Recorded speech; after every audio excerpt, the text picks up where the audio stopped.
So there is always this debate whether the fiat money will be replaced completely by the cryptocurrencies and Bitcoin in future. And I do think yes. I do think the physical notes and physical paper will not be used as money in the future.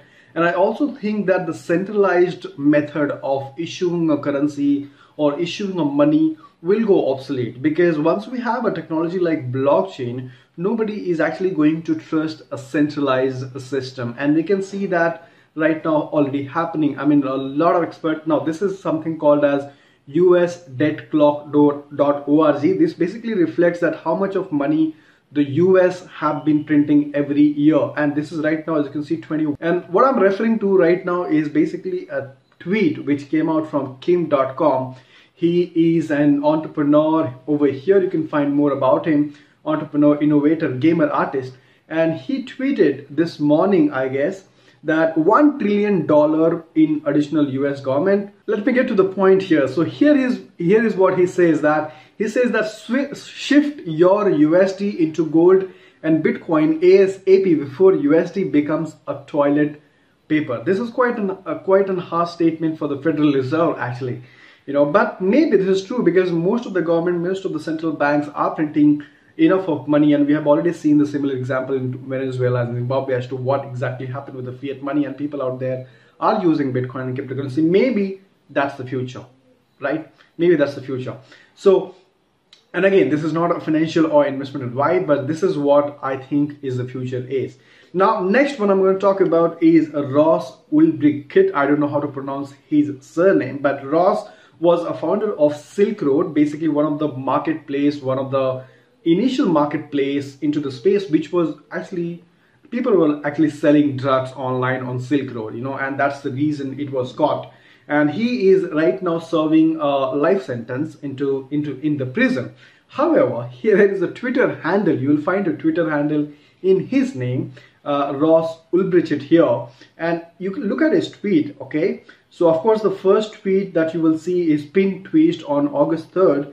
But he has been tweeting very frequently. Of course, he is not tweeting but some of the family members is handling this Twitter handle on his behalf.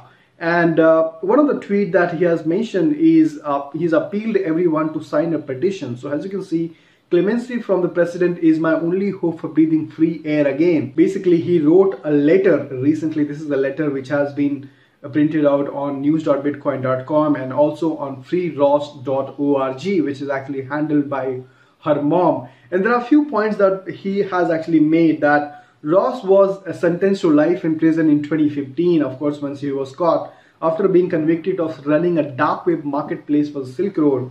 His family have set up the Twitter account which relays messages, dictates from prison. The account has helped get over 55,000 people have signed a petition for asking for clemency for Ulbricht. Basically, 55,000 people want him to be relieved from the prison. A lot of supporters also has to say that his supporters argue that Silk Road was no different to eBay, and it's not his fault that people used it to sell drugs. Now, I am not going to say whether it's fault, whether his fault or whether it's not fault. This is what his supporter have to say, and 55,000 actually have signed this petition. And in fact, there is a link here on his Twitter handle itself for anyone who wants to go ahead and support. And the last one I want to talk about is really the volatility of the fiat money. Yes, you heard that right, the volatility of fiat money, not the crypto money.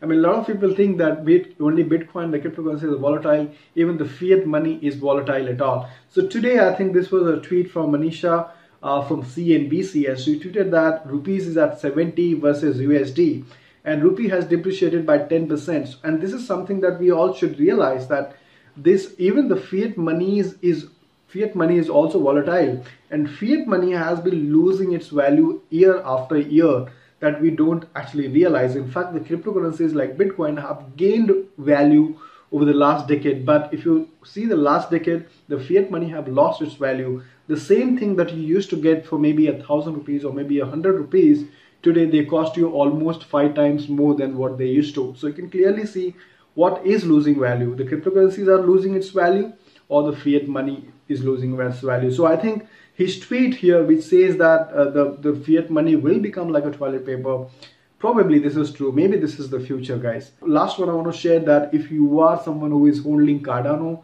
ADA, so Charles Hoskinson has got a channel, and I think this morning he was live and he made some announcement. So it says 15th August announcement, basically a new wallet he has introduced, a new wallet for Cardano, which is going to do a lot more than just the wallet. Basically a new development that he has updated. I think this is a major step to happen in Cardano, and being a Cardano holder, I think it's important to know about it.